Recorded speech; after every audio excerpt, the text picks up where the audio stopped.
भाषणाच्या शेवटी म्हणजे साहित्य संमेलनात तुम्ही जे भाषण केलं त्याच्यात तुम्ही असं म्हणालात की सावरकर सेक्युलर होते, ते तुम्ही आत्ताही बोललात. पण त्याच्या पलीकडे जाऊन सावरकरांना हवा असलेलाच सेक्युलरिझम घटनेत आलेला आहे असा दावा तुम्ही केलेला आहे.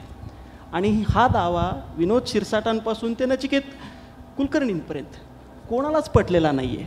उलट त्यांना असं वाटतं की तुम्ही उगीचंच घटनेतलं सेक्युलरिझमचं मूळ जणू काही सावरकरांच्या विचारात आहे असं दाखवताय असं त्यांना वाटतंय. याच्यावर काय म्हणाल काय तुम्ही याच्यावर? आता हे तुम्ही वाचून दाखवलं नाही, ह्याने बहुतेक मी माझ्याकडे लिहिलेलं आहे ते. यांचं म्हणणं सावरकराच्या हिंदुत्वामध्येच सेक्युलरिझम मोरे मांडतात. खरं सांगू का तुम्हाला, सेक्युलरिझम म्हणजे काय हे मी 20 वर्षापासून मांडत फिरतो आहे. सावरकराच्या ग्रंथात आहे, स्वतंत्र लेख आहेत, अनेक भाषणं दिलीत मी. अगदी ताजं भाषण 21 ऑगस्ट पुणे विद्यापीठामधलं आहे. तर सेक्युलरिझम भारताच्या घटनेमध्ये काय हे सांगतो तुम्हाला आधी. म्हणजे शेषराव मोरे काय मांडत फिरतो आहे सेक्युलरिझम, जे कोणताच पुरोगामी अद्याप मांडत नाही. पुरोगाम्याला सुद्धा मी सांगितलेला सेक्युलरिझम परवडणारा नाही, पटत नाही किंवा सांगत नाही. आपल्या भारताच्या घटनेमध्ये कलम 25 आहे, त्याच्यावरचं भाष्य तर करणार नाही. त्यानुसार धर्मस्वातंत्र्य दिले आपल्याला, त्या धर्माचा अर्थ दिलेला आहे. सेक्युलरचा अर्थ 25 कलमात शब्दही आहे आणि अर्थही आहे. तो अर्थ आणि शब्द असा आहे सेक्युलरिझमचा. धर्माचा अर्थ अनवर्ल्डली अफेअर्स म्हणजे पारलौकिक धर्म ज्याला म्हणतो आपण, श्रद्धा, परमेश्वर आहे, स्वर्ग आहे, नरक आहे, मोक्ष, मुक्ती, यासाठी काहीतरी केलं पाहिजे, पूजा केली पाहिजे, उपास केला पाहिजे आणि परमेश्वर प्राप्ती झाली पाहिजे आपल्याला. असं परलोक, या इलोकाच्या पलीकडचा, त्या परलोकाची श्रद्धा म्हणजे धर्म, असं भारतीय घटना मानते. स्वातंत्र्य जे तुम्हाला दिलेलं आहे भारताच्या घटनेनं, इलोकातल्या धर्माचं दिलेलं नाही. सुप्रीम कोर्टात निकाल उद्धृत केला, मी एक पान केलेलं आहे उद्धृत माझ्या पुस्तकामध्ये. म्हणलं वाचा, सुप्रीम कोर्टाचा निकाल आहे 9 न्यायमूर्तींचा. 9 न्यायमूर्तीनं 184 पान निकाल दिलेला आहे. सेक्युलरिझम म्हणजे काय ह्याची चर्चा 184 पानं आहे. 9 न्यायमूर्तीचा निकाल तुम्हाला बंधनकारक आहे. 11 न्यायमूर्तीनं निकाल रद्द करेपर्यंत तो निकाल रद्द होणार नाही. सेक्युलरिझम म्हणजे काय, धर्म म्हणजे काय, स्वातंत्र्य धर्माचं काय आहे हे सुप्रीम कोर्ट मांडतं. त्या सुप्रीम कोर्टाच्या निकालाच्या आधारे त्या कलमाचा अर्थ काढून आणि घटना समिती जे भाषणं झाली बाबासाहेबांनी केली ती धरून आम्ही अर्थ असा काढलेला आहे की इलोकात तुमच्या धर्माचं स्वातंत्र्य तुम्हाला दिलेलं नाही.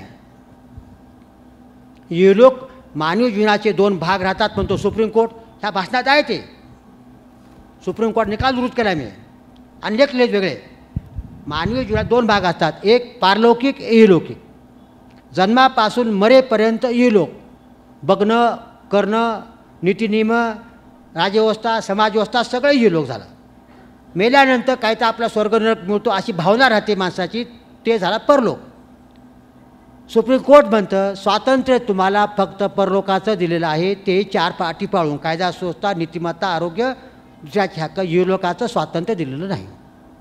यापासून मी असा स्पष्टपणे सांगत फिरतो आहे, हिंदू धर्म पाळण्याचं स्वातंत्र्य भारताच्या घटनेनं दिलेलं नाही. इस्लाम धर्म पाळण्याचं स्वातंत्र्य भारताच्या घटनेने दिलेलं नाही. हे सगळं चुकीचा समज पसरलेला आहे. तुम्ही मानता त्या धर्माचं स्वातंत्र्य दिलेलं आहे हे सांगत फिरतायत, हे खोटं आहे. म्हणजे स्वातंत्र्य दिले तुम्हाला फक्त परलोकात असणाऱ्या श्रद्धेपुरतं काही बंधनं पाळून. माझा इहलोक, माझ्या मानवी जीवनाचा सर्व अधिकार दिला राज्याकडं. Secular part is given to the state, हे सुप्रीम कोर्ट म्हणतं, मी म्हणत नाही. आणि हे तासनतास भाषणं देतो आहे. मला वाटतं आता 21 ऑगस्टचं भाषण यूट्यूबवरती आलेलं आहे, द्या म्हणजे हरकत नाही. 2 तासाचं भाषण आहे ते, 3 तास चाललं भाषण पुणे विद्यापीठामध्ये. 80 सगळे पॉसिबल होते. म्हणजे मी काय लिहितो हे, अहो पुरोगाम्यानं तुम्ही अजून माझ्यासोबत समजून घ्या. भारताच्या घटनेतला सेक्युलरिझम पुरोगामीने अजून समजून घेतला नाही. विद्यापीठाच्या ग्रंथात लिहिलेले अभ्यासक्रमातला सेक्युलरिझम चुकीचा आहे. सुप्रीम कोर्टाचा निकाल कोणी राजकीय पक्षाला परवडत नाही, पण विचारवंताने मांडला पाहिजे की नको? अरे एवढा हा सेक्युलरिझम, हिंदू धर्म तुम्हाला पाळायचा हक्कच दिला नाही, इस्लाम धर्मही दिला नाही, हे सांगत फिरतोय. पुरोगामी हे सेक्युलरिझमची भाषा असे मांडत नाहीत, असा माझा सेक्युलरिझमचा अर्थ आहे. हे खरा का खोटा तपासून बघा. माझा विचार असा असेल तुम्ही पुरोगामी प्रतिगामी हो. या पुरोगामीला काय पाहिजे सांगू का तुम्हाला? हिंदू धर्म स्वातंत्र्य पाळण्याचं नाही हे मान्य आहे, पण इस्लाम धर्म पाळण्याचा आहे असं म्हणायचं आहे. त्याच्यामुळं हे अशी व्याख्या मान्यच करीत नाहीत. ते पुरे धर्मशिक्षक अर्धेच आहेत, फक्त हिंदूपुरते, इस्लामपुरतं बोलतच नाहीत. मी दोन्हीची भाटण्याच्या घटनेनं मानतो तुम्हाला. आणि आता हे सेक्युलरिझम भारतात मांडणारा फक्त 3च पुरोगामी होऊन गेले.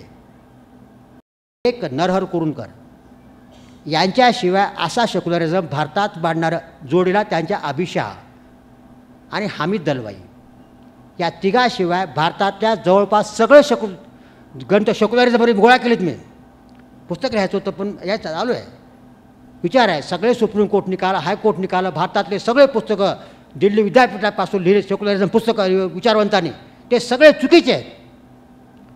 म्हणून अशा प्रकारे सेक्युलरिझम प्रत्यक्ष खरे मांडणारे फक्त एकमेव भारतात आहेत, ते म्हणजे नरहर कुरुंदकर आणि अभिशाह.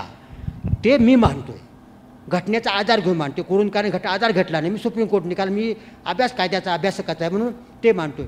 आता गमत आहे, ह्यांचा प्रश्न असा आहे, हा सेक्युलरिझम भारतात पहिल्यांदा कोणी मांडला? हा सेक्युलरिझम पहिल्यांदा सावरकरांनी मांडला आहे, 36 साली मांडला आहे. आणि तो कसा मांडला, एक पान ह्या पुस्तकात लिहिले, पुस्तकातसुद्धा हे लोकांना वाचा, सावरकर अजून समजून घ्या. हे पुरोगामी सुप्रीम कोर्ट मानतं ते अजून तुम्हाला कळत नाही आहे. सावरकर लिहून 36 साली, धर्म ही परलोकाची बाब, इहलोक हा प्रत्यक्षाचा प्रांत, परलोक शब्द धर्म शब्दनिष्ठा चालणार नाही. इहलोकामध्ये आपण आपला स्वतःचा विचार करून ठरवावं. समाज म्हणजे समाजाचे प्रतिनिधी म्हणजे लोकसभा, विधानसभा, विद्यापीठ, महापालिका, हे सगळे हे जे कार्यक्रम करतो ना, हे धर्मच आहे, समाज धर्माचं आहे. हे आपण ठरवतो, धर्म ठरवणार नाही. धर्म फक्त देव, परंपरा, श्रद्धा, स्वर्ग, नरक एवढ्यापुरता शिल्लक उरेल.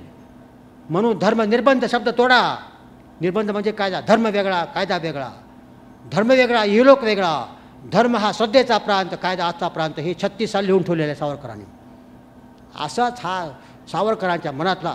सावरकराला इहलोकात धर्म पाळायला सावरकराची स्वातंत्र्य नाही. ते म्हणतात धर्म म्हणजे काय, आज काय चांगलं काय वाईट आम्ही ठरवतो, धर्माचा काय संबंध आहे.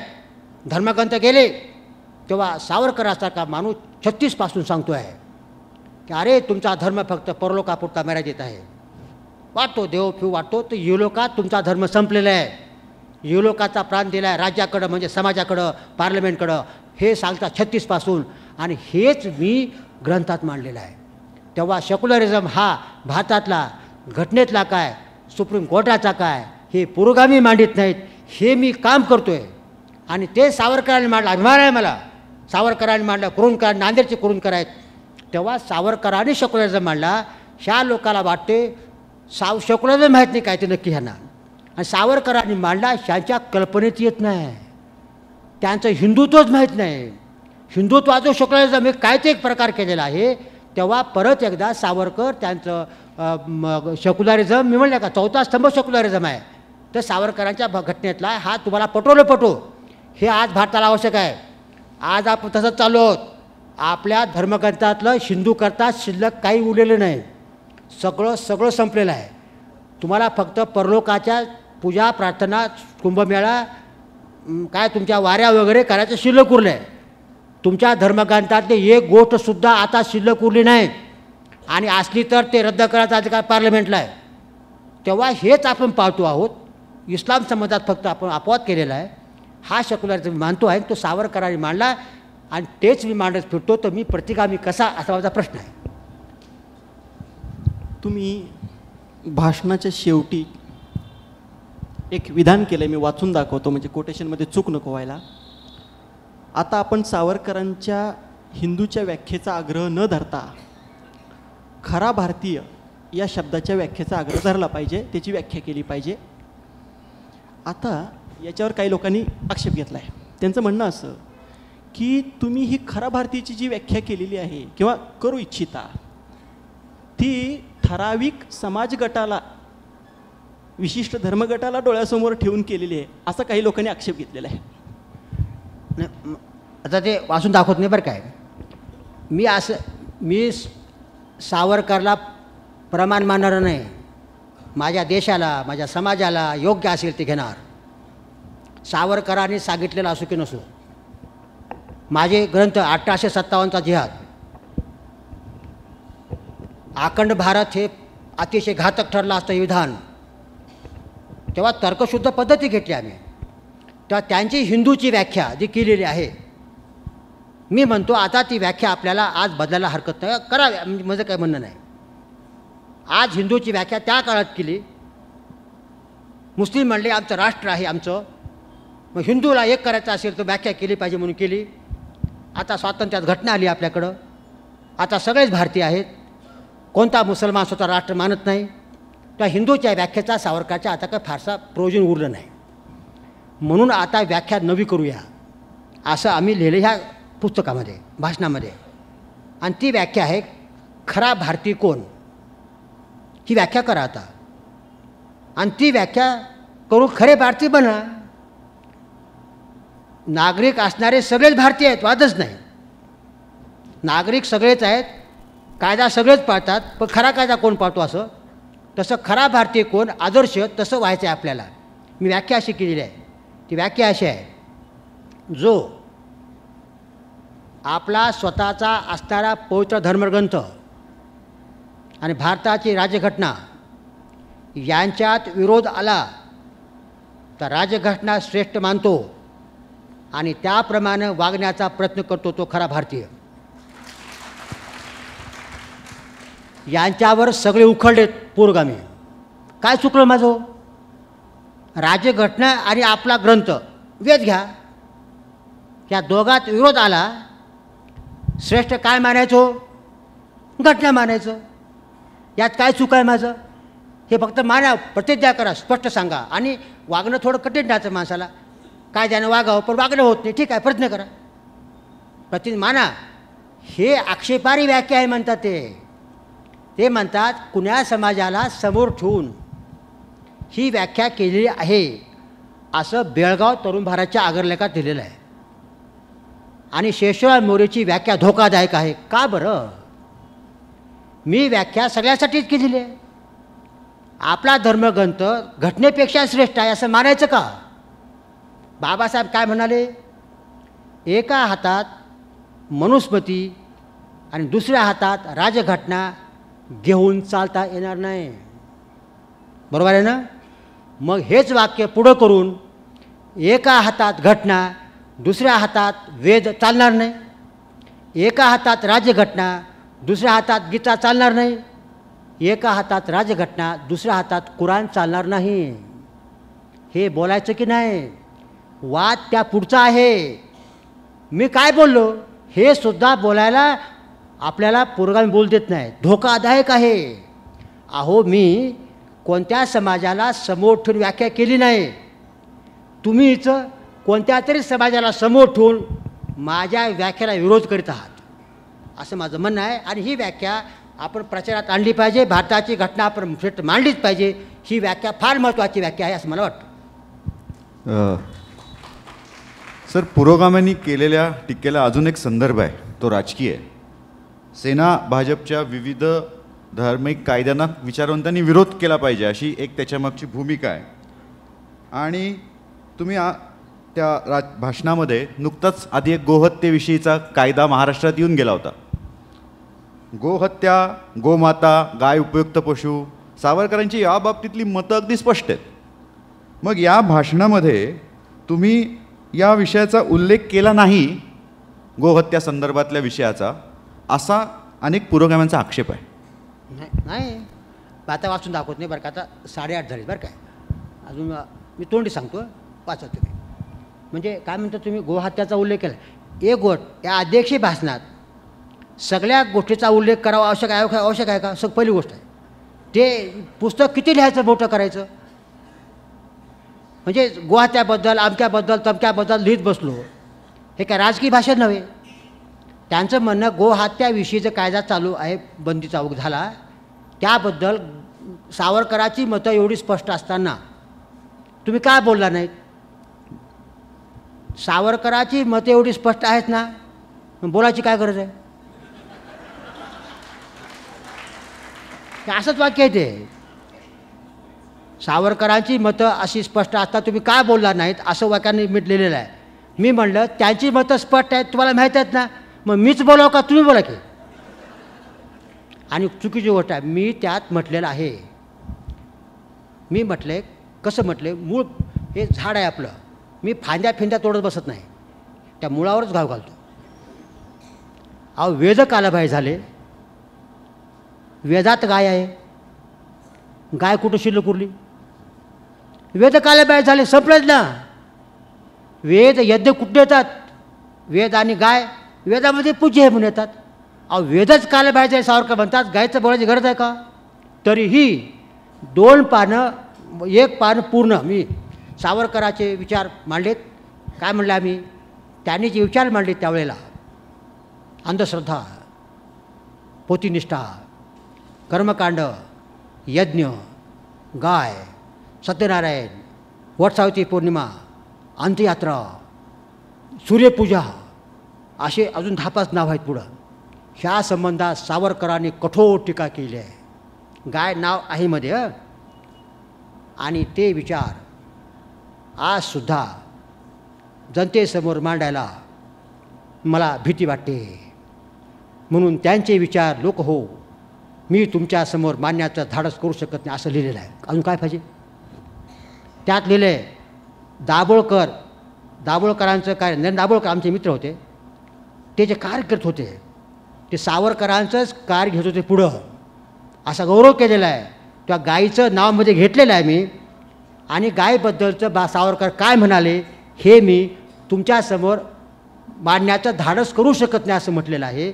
यापेक्षा अजून काय लिहावं बरं. तेव्हा सगळं लिहिलं आहे. फक्त एवढीच विनंती आहे की त्यांना तुम्ही माझं भाषण फक्त वाचण्याची विनंती करा. सर याच संदर्भात अजून एक प्रश्न, आणि हा खरं तर सर्वात महत्त्वाचा प्रश्न आहे आणि या पार्श्वभूमीवर पुरोगामींचे सर्व आरोप आहेत. तो प्रश्न असा आहे की नरेंद्र दाभोळकर, गोविंद पानसरे यांच्या हत्येचा निषेध उल्लेख तुम्ही अध्यक्षीय भाषणात का केला नाही. प्रत्येक याचा तुमच्या बोलण्याचा जो म्हणजे त्यांचा जो सूचकता आहे ना, अहो ज्या दिवशी दाभोळकरांची हत्या झाली, पानसरेची हत्या झाली, तो आमच्या घरी आमची पत्नी, मुलगा, इथं मित्र आहेत आमचे, काय बोललो हे विचारून बघा ना. नांदेडमध्ये माझ्या नातलगात, माझ्या पाहुण्यात, मित्रात, शेजाऱ्यात आम्ही काय बोलत होतो या हत्येबद्दल ते महत्त्वाचं आहे. औपचारिकरित्या त्या भाषणामध्ये 2 वाक्य लिहिणं महत्त्वाचं नाही आहे. 250 लोक, नांदेडचे 240 लोक आले होते अन्नमानला माझ्याकरता. अहो मी कसा आहे ते दादाला विचारा ना. म्हणून एखाद्या भाषणामध्ये मी त्यांचा निषेध केला नाही त्याच्या हत्येचा, म्हणून तुम्ही काय सूचकता दाखवणार आहात. मी दाभोळकर हे सावरकरांचं कार्य नेत्यात पुराचा गौरव केलेला आहे. यापेक्षा काय करायचं. तेव्हा ते हत्या अत्यंत निंदी आहे, अत्यंत समाजद्रोही आहे. अगदी दाभोळकर बोलायला झाला, त्यांचे मित्र होते, त्याला भेटायचो मी, माझ्या घरी ते दाद्याला यायचे, चर्चा करायचे. त्या कायद्यावरती आम्ही अनेक दिवस चर्चा केलेली आहे. मी विचार कायद्यात असल्यावर हे दुरुस्त करा कळमं, हे दुरुस्त करा कळमं, नांदेडला होतं चर्चा आमची. हे आमचे जो अहो त्यांच्याच विचाराच्या रांगेतला माणूस आहे मी. तेव्हा त्यांच्या हत्येमुळं त्यांचे सुपुत्र हामिद दलवाई शाना जे दुःख झालं असेल त्यापेक्षा आमचं दुःख कमी नाही. अमित दाभोळकर आणि आम्ही दाभोळकर आणि पानसरेचा आमचा वैयक्तिक संबंध नाही. त्यांची आम्ही भाषणं वाचली. तेच अगदी कामगारासाठी मोलकरणीसाठी कामं करणारा तो एक ऋषीमुनीच आहे, कामगार ऋषीच आहे. त्यांच्या दुःखाबद्दल इतकं दुःख म्हणजे वाईट काम आहे ते, हे असे सगळे उल्लेख करणं अपेक्षित आहे का? म्हणजे केलं नाही तर तुम्ही काय सूचन करणार आहात, हे चूक आहे. एक दुःख व्यक्त करतो, दाभोळकरांपेक्षाही या सावरकरांच्या काळामध्ये प्रखर बुद्धिवाद मांडला सावरकरांनी. यज्ञाबद्दल, गायीबद्दल, सत्यनारायण, वटसावित्री पौर्णिमा, अंत्ययात्रा याबद्दल लिहून ठेवले ना, ते मी पहिले पुरी मांडायचो मी सावरकरावर. नंतर सगळ्यांनी वॉर्निंग दिली मला, आता बंद कर बोलणं म्हणून. त्यानंतर आम्ही थोडं सौम्य केलं होतं. पण सावरकराच्या काळात एवढं प्रखर बुद्धिवाद मांडून कुणाचीच हत्या होत झालेली नाही. आता मात्र लोकशाही आली, आधुनिकता आली आणि असा बुद्धिवाद मांडल्यानंतर हत्या होत आहे. हे अतिशय गंभीर गोष्ट आहे. याबद्दल मला खरंच चिंता वाटते. सर, सावरकरांना गांधी हत्येतील एक आरोपी ठरवण्यात आलं होतं. पुढं घ्या थोडं. हां. आणि नंतर त्यांची निर्दोष मुक्तताही झाली होती. परंतु बऱ्याच अभ्यासकांनी आणि विशेषतः प्रकाश बाळांनी असा आक्षेप घेतलेला आहे की सावरकरांची मुक्तता ही पुराव्याअभावी मुक्तता आहे, ती निर्दोष मुक्तता नाही. आणि तुम्ही जे काही बोलताय ते केवळ बेशिस्त बौद्धिक बेशिस्तीचा एक प्रकार आहे, असा त्यांनी आक्षेप नोंदवला आहे तुमच्यावर. काय म्हणाले याच्यावर? हा विषय खूप महत्त्वाचा आहे. आमच्या दोन्ही ग्रंथातून यात आम्ही काही लिहिलं नाही. हा ग्रंथ, याच्यावर ग्रंथ लिहावा मला वाटलं नाही. पण आता मात्र ह्याच्यावर ग्रंथ लिहिण्याची आवश्यकता आहे असं वाटू लागलेलं आहे. आणि आम्ही आता पुण्याला गेल्यानंतर आता आम्ही ग्रंथ लिहायचा विचार केलेला आहे. कारण अतिशय आता हे जास्ती झालेलं आहे, अति झालं. प्रकाश बाळांचा उल्लेख दिला आहे, शेषराव मोरे यांची बौद्धिक बेशिस्त.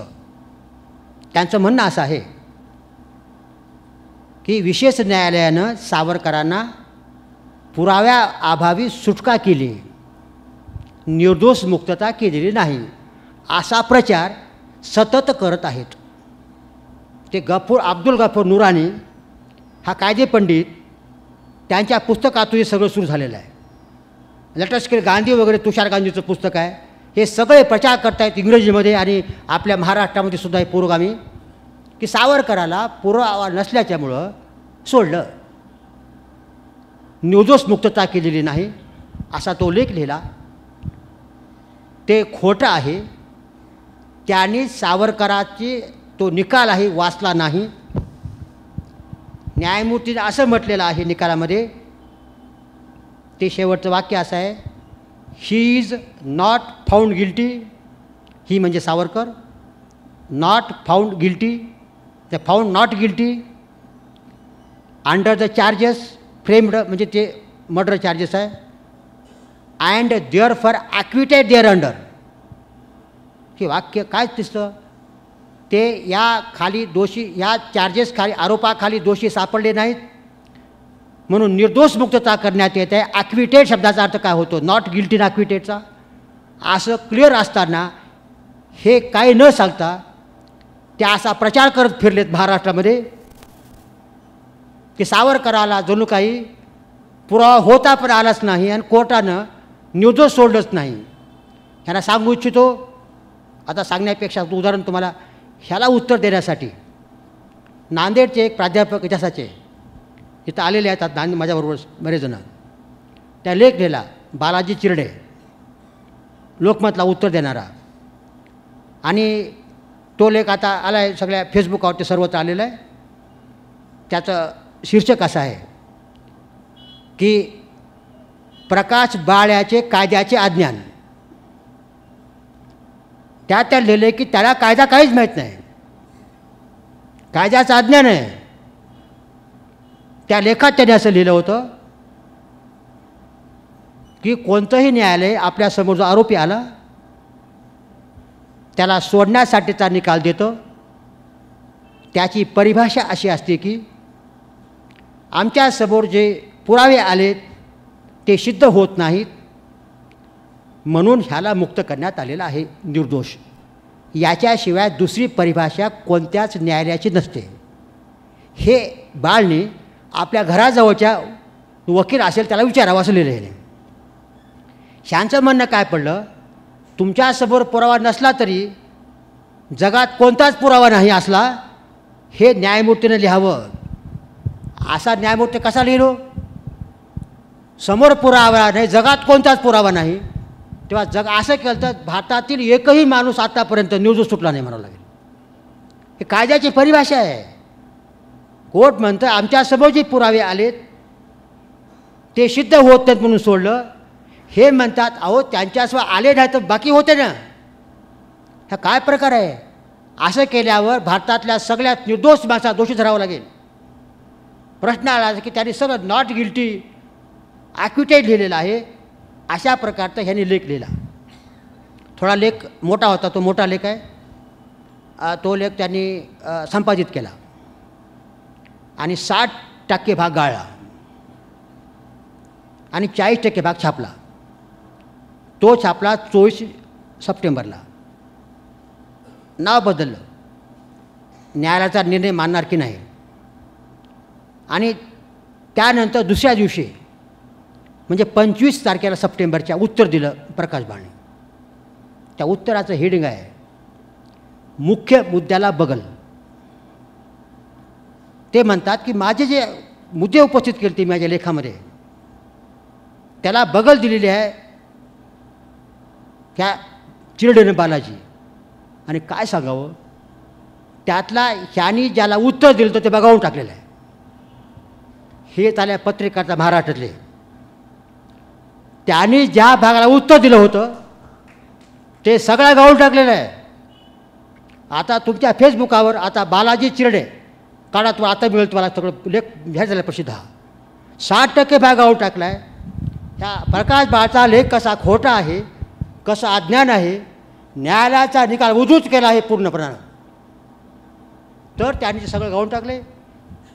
आणि मुख्य बगल लेख लिहिलेला आहे. आता प्रश्न असा आला की तुम्ही त्यांचा मुख्य मुद्द्याला उत्तर देणारा भाग कुणी गाळला? मी विचारतो जबाबदारीनं, महाराष्ट्रामध्ये काय चालू आहे? ज्येष्ठ पत्रकार काय करतायत हे?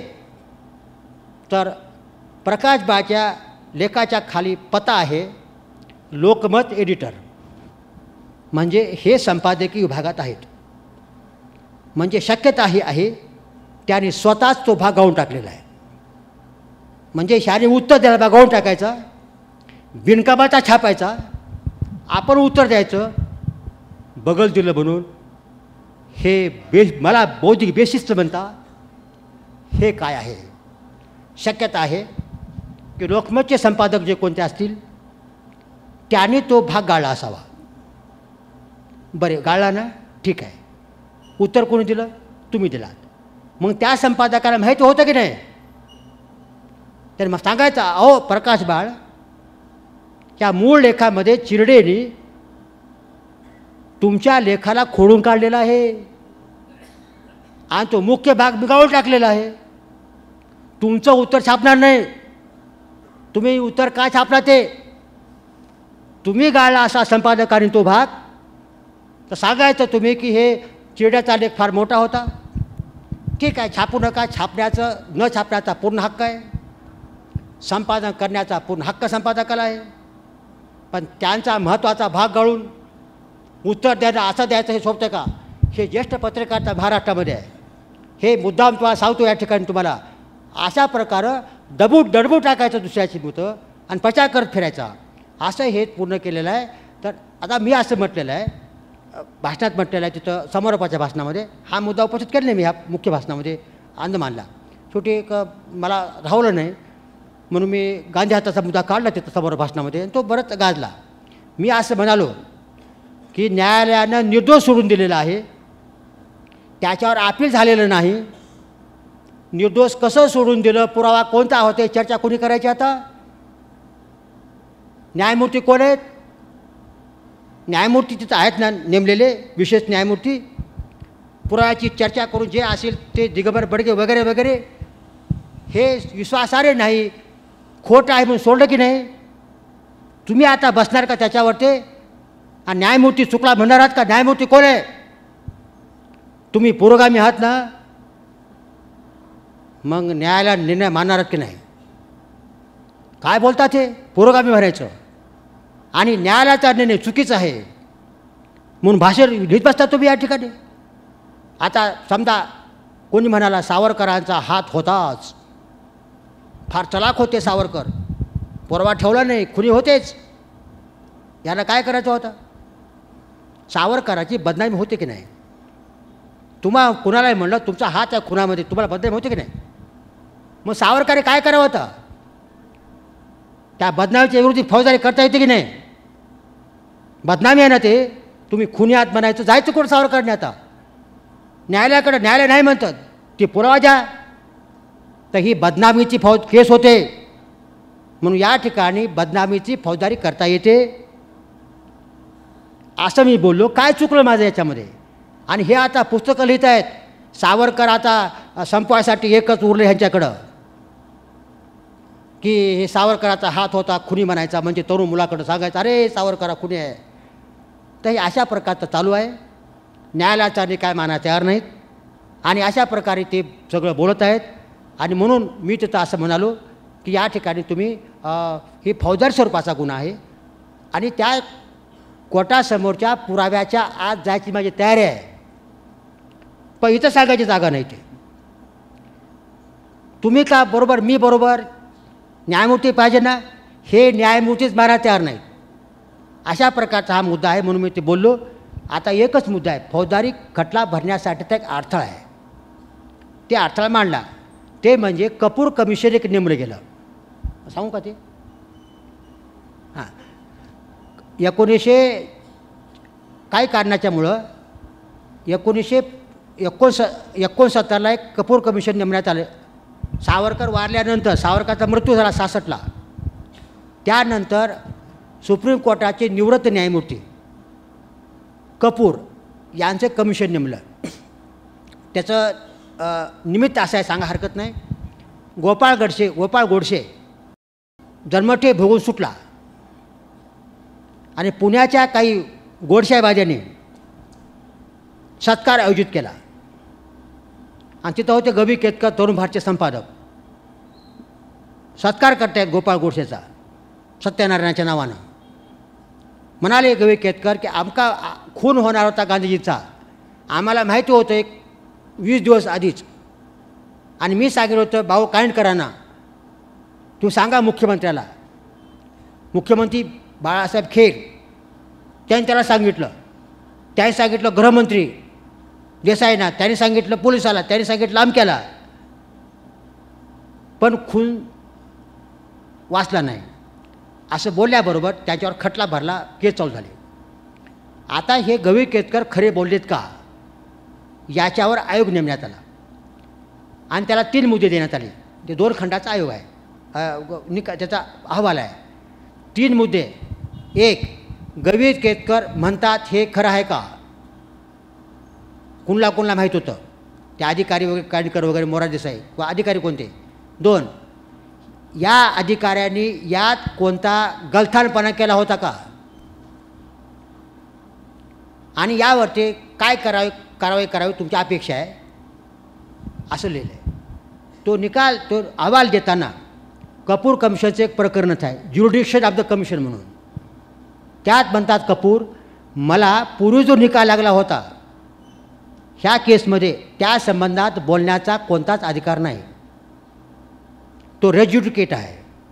रेज्युडिकेटा म्हणजे पूर्वीच्या कोर्टात जर निकाल लागला असेल त्याच्यावर पुन्हा कोणत्याच कोर्टात दावा वाद आणता येत नाही, किंवा त्या कोर्टाच्या मध्ये एखादा मुद्दा निकाल असेल त्या निकालासाठी तो मुद्दासुद्धा काढता येत नाही. त्यात म्हणतात कपूर की ज्युडिशियल म्हणजे ज्युडिकेटा पुन्हा आणायचा नाही मुद्दा, हा वापस याला बंदी आहे कायद्यानं, कोणाच कोर्टात येत नाही पुन्हा मुद्दा. म्हणजे सावरकराला निर्दोष सोडलं, हा मुद्दा कुण्याच कोर्टात पुन्हा कधीच येणार नाही असा कायदाच आहे.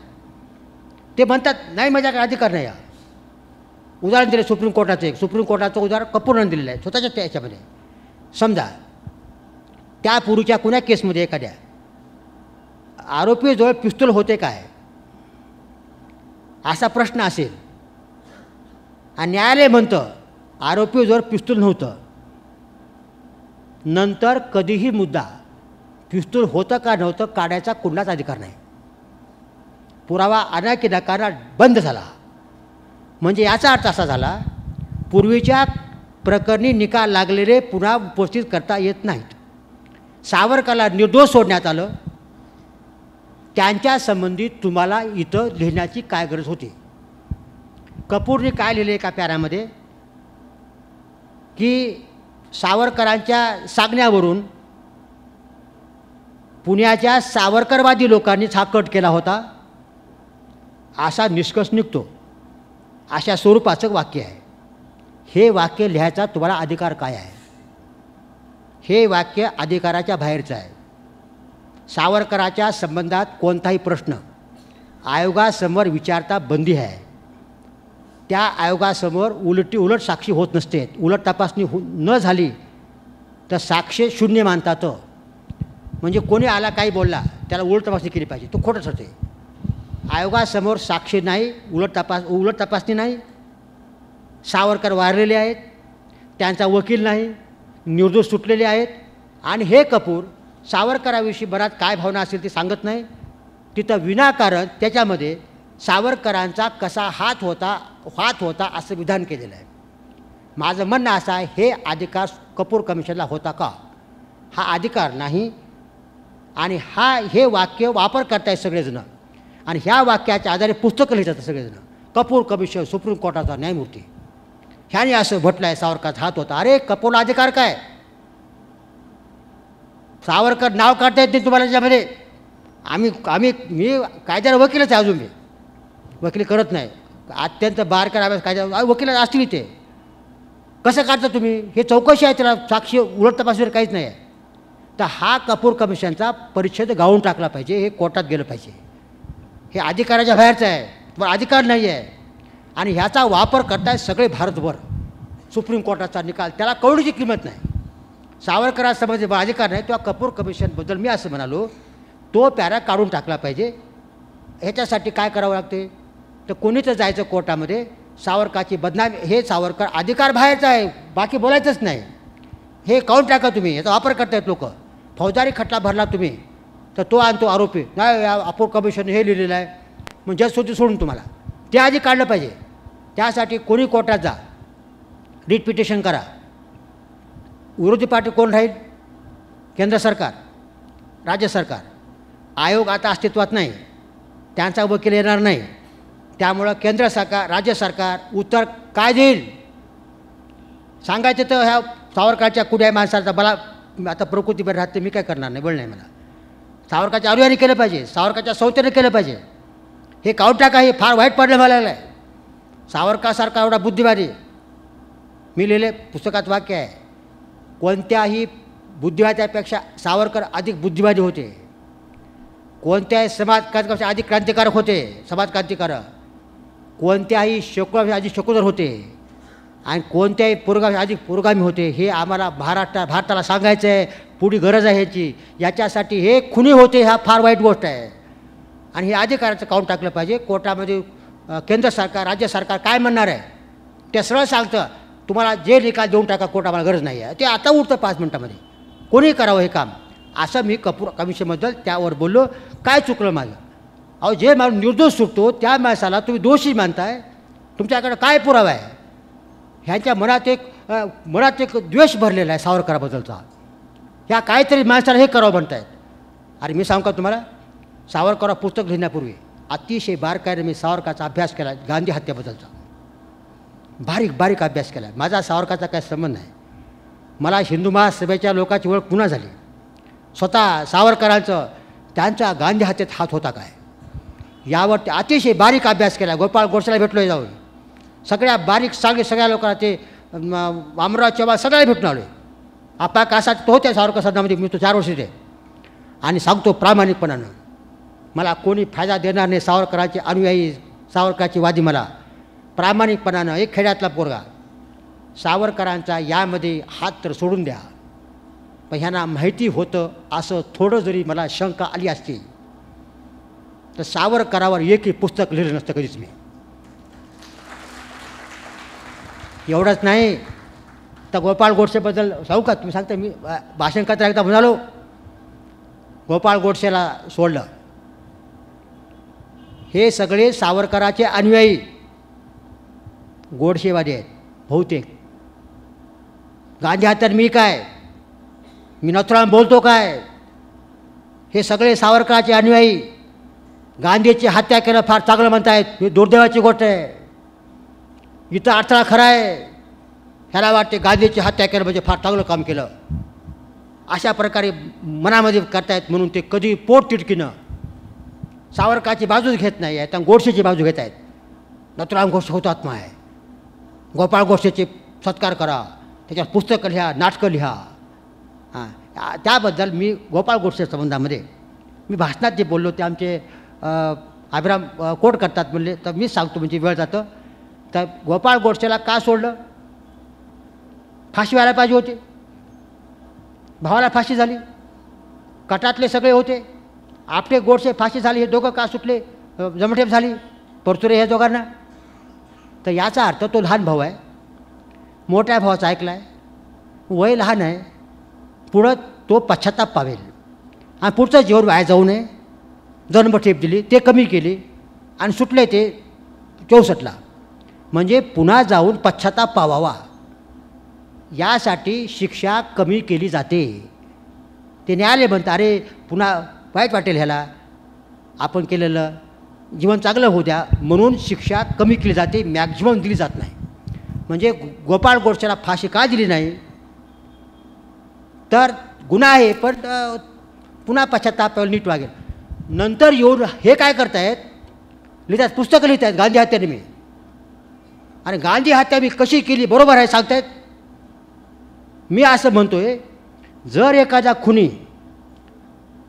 पश्चाताप लवकर सुटला जन्मठेप मिळून आणि पुन्हा आल्यानंतर मी हत्या कशी केली, कशी योग्य होती असं जर सांगणार असेल तर कायद्यात दुरुस्ती केली पाहिजे आणि ह्या माणसाची जन्मठेप रद्द करून पुन्हा खटला भरला पाहिजे, फाशी दिलं पाहिजे. काय लावले तुम्ही? सावरकराचे हे पुरोगामी जेवढे दोष आहेत, सावरकराचे हे सगळे जे गोडसेची बाजू घेत आहेत, ह्याने सावरकर अन्याय केलेला आहे. मी तळमळ करतोय खटले भरा म्हणून, पण गांधीचे इतके विरोधक बनले सगळे हे, मनातून वाटते की ह्याला फार चांगलं काम केलं. तर अशा प्रकारे माझी भूमिका आहे. थोडं जरी प्रामाणिक विश्वास ठेवा, मला कोणी काही देणार नाही, भाजप देणार नाही, कोणी देणार नाही. मी कुणालाच, मी स्पष्ट बोलणारा माणूस आहे. हे माझं हिंदुत्वाला कधीच पटणार नाही. हे हिंदू धर्म, हिंदुत्व जीवन पद्धती नव्हे, हिंदू धर्म संस्कृती नव्हे, हे कुठला पटणार आहे? हो, मला कुणाकडून काही पाहिजे नाही आहे. भाट झालो, विकाऊ झालो, काय बोलताय तुम्ही? तेव्हा हरकत नाही. ते तेव्हा प्रामाणिकपणे म्हणाला, माझ्या स्वतःच्या सावरकराला ते माहितीसुद्धा नव्हतं आणि त्याने कधीही ते चांगलं झालं म्हटलं नाही. हे प्रामाणिकपणे खात्री घेऊन मी त्या ग्रंथ लिहिलेले आहेत, हे सांगतो प्रामाणिकपणे तुम्हाला. आपण मुलाखतीच्या अगदी शेवटाकडे आलेलो आहोत. शेषराव मोरेंनी बुद्धिवादी, लोकशाहीवादी अशा सावरकरांची मांडणी केली. हे सावरकर हिंदुत्ववाद्यांना कधीही आवडणार नाहीत, पचणार नाहीत, त्यांना ते कधीही स्वीकारणार नाहीत, अशाही प्रकारचं त्यांचं मत आहे. पुरोगामीने ते समजून घेतलं नाही असाही त्यांचा आक्षेप आहे. अशी साधारण मांडणी आपण पाहिलेली आहे.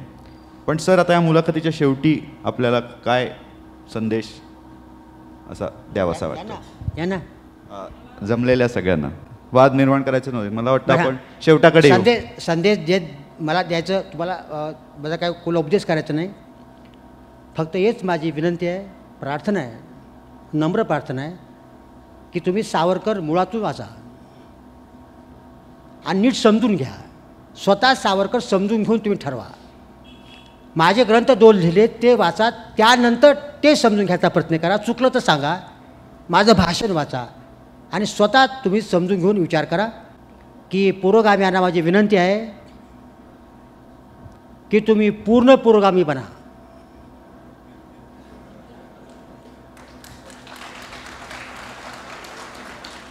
तुम्ही हिंदू समाजात पुरोगामी आहात याचा अभिमान मला आहे.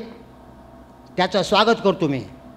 हिंदू समाजात पुरोगामी हा चांगली गोष्ट आहे, पण मुसलमान संबंधात, इस्लाम संबंधात तुम्ही पुरोगामी नाही त्याचा विचार करा.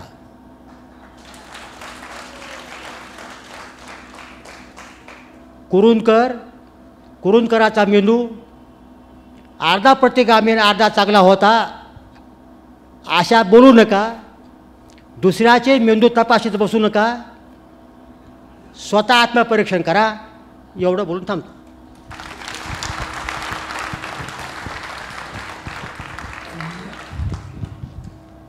गेली सुमारे 27 वर्ष शेषराव मोरे आपल्या अभ्यासपूर्ण पद्धतीने ग्रंथ, लेख, भाषणे यातून स्वतःची भूमिका मांडत आहेत. मला काय वाटतं की शेषराव मोरे यांची प्रत्येक भूमिका आपल्याला पटेल असं नाही, ती कुठल्याच विचारवंताची 100% पटते असं नाही, पण तरीसुद्धा त्यांची भूमिका किमान त्यांचे ग्रंथ वाचून, लेख वाचून, किमान पक्षी परवाचं त्यांचं भाषण वाचून आपण ठरवली पाहिजे, त्यांची भूमिका समजून घेतली पाहिजे आणि त्यानंतर टीका करणं योग्यच आहे. आता उदाहरणार्थ 15-20 लेख जे आम्ही बाजूला काढले होते की ज्याच्यावर आधारित आम्हाला मुलाखत घ्यायची होती, तर ते लेख वाचून बहुतांश लेखाविषयी आम्हाला अशी भावना झाली की त्यांनी भाषण वाचलं आहे की नाही, ग्रंथ तर सोडूनच द्या. आणि असं असताना आणि बऱ्याच तर लेखकांनी चक्क कबुली दिलेली आहे की पुरोगामी शेषरावांचे ग्रंथ वाचत नसतात. ही गोष्ट फारशी चांगली नाही आहे की कुणावर तर आपण शिक्का मारावा, त्याला वाळीत टाकावं, बाजूला करावं, ही गोष्ट चांगली नाही. आपण इथं व्हॉल्टियरचा एक विचार पाहतो आहे की मला कदाचित तुझे विचार मान्य नसतील, पण ते मांडण्याच्या तुझ्या हक्काचे मी मरेपर्यंत रक्षण करीन. असं नाही की तुमचे विचार माझ्यापेक्षा वेगळे आहेत म्हणून मी तुला माझ्या गटातून हाकलून देईल आणि तू बाटलेला आहेस किंवा तुला मी वाळीत टाकेन, असं काही व्हॉल्टियर म्हणाले नाहीत. आणि मला असं वाटतं ही खरी पुरोगामी भूमिका आहे. मतभेद असतातच, पण चर्चा व्हायला हवी आणि मुख्य म्हणजे ती वाचन करून व्हायला हवी. उगीच मी वाचणारच नाही, मी निर्वाचन आयोग स्थापन केलेला आहे, अशा थाटात चर्चा अजिबात नको. एकमेकांचं वाचन झालं पाहिजे, संवाद झाला पाहिजे आणि ते निरोगी झालं पाहिजे, एवढंच या निमित्ताने सांगावं वाटतं. धन्यवाद. विश्व साहित्य संमेलनाच्या अध्यक्षपदावरून प्राध्यापक शेषराव मोरे यांनी केलेल्या भाषणातील काही वक्तव्यांवर अवघ्या महाराष्ट्रातील वैचारिक विश्वात खळबळ उडाली. त्या भाषणावर विविध पत्रकार, अभ्यासक आणि पुरोगामी वर्तुळातील विचारवंतांनी टीका करणारे लेख वृत्तपत्रातून, समाजमाध्यमातूनही लिहिले, वाहिन्यांवर चर्चा केल्या. प्राध्यापक मोरे यांच्या भाषणानंतर झालेले हे मंथन विचारविश्वाला दिशा देणारे ठरेल. त्यांच्या आक्षेपांना आज या मुलाखतीतून मोरे सरांनी समर्पक उत्तर दिले. टीकात्मक लेख लिहून विचारमंथन घडवून आणल्याबद्दल आम्ही या सर्व लेखक, पत्रकार आणि विचारवंतांचे आभार मानतो. त्याच परंपरेला जागत मोरे सरांनीही आज जाहीर मुलाखतीची परवानगी दिली. ते आले आणि अभ्यासपूर्ण उत्तरातून त्यांनी टीकेला उत्तर दिले, याबद्दल आम्ही त्यांचे ऋणी आहोत. ही मुलाखत घेण्यासाठी मुंबई येथून आलेले डॉक्टर अभिराम दीक्षित, नाशिकहून आलेले प्राध्यापक संतोष शेलार यांचेही आभार. आमच्या छोटेखानी सत्काराचा स्वीकार केल्याबद्दल बाबा भांड यांचेही आभार मानणे औपचारिकता ठरेल. त्याचबरोबर ही मुलाखत ऐकण्यासाठी आपण मोठ्या संख्येने आलात. अनेकांनी या कार्यक्रमाला प्रत्यक्ष अप्रत्यक्ष सहकार्य केले. त्यांचे सर्वांचे आम्ही शुभम साहित्य आणि किंकरा फाउंडेशनच्या वतीने आभार मानतो. राष्ट्रगीताने कार्यक्रमाची सांगता होईल, त्यासाठी सर्वांनी जागेवर उभे राहावे ही विनंती. जनगण मन अधिनायक जय हे भारत भाग्य विधाता. पंजाब सिंध गुजरात मराठा द्राविड उत्कल वंग. विंध्य हिमाचल यमुना गंगा उच्छल जलधि तरंग. तव शुभ नामे जागे तव शुभ आशीष मागे. गाहे तव जय गाथा. जनगण मंगलदायक जय हे भारत भाग्य विधाता. जय हे जय हे जय हे जय जय जय जय हे. जय.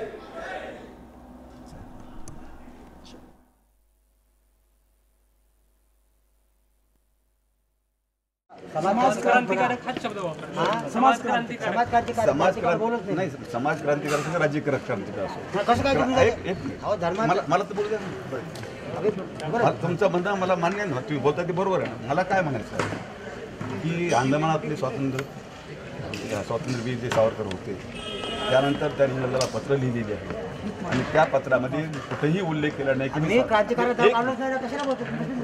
अहो समाज क्रांतिकारी काय केलं इंग्रजांना काय लढलं वाद करू नये. पण तुम्ही ते सांगत नाही ना लोकांना. हा प्रकार मुद्दाच आज समाज आहे ना. क्रांतीवर सांगता, पण स्वातंत्र्य काय केलं त्यांनी सांगत अहो, ते नाही ना. हा नसते मुद्दा विषय आहे ना. आज कुठे म्हणून तर तुम्हाला पूर्वी म्हणत नाही तर लोक.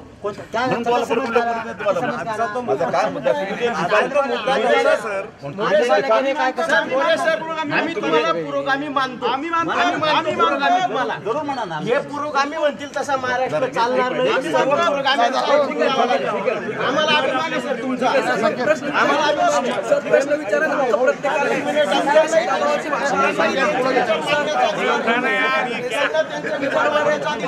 त्यांचे विचार दाबू शकत नाही. हे पुरोगामी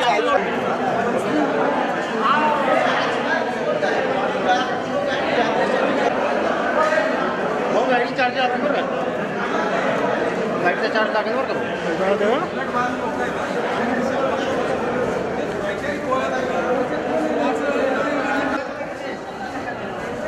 काय बनणार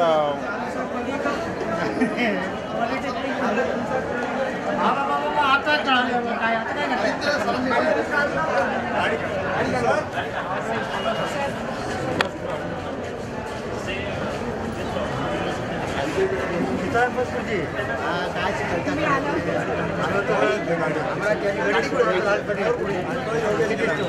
आम्ही सावरकरवादी नाही, पण आता वाचणार आहे मी सावरकर. मुस्लिम मनाचा शब्द वाचला, आता हे वाचणार आहे मी. आधी आम्ही खरंच वाचलं नाही, आता खरंच वाचलं.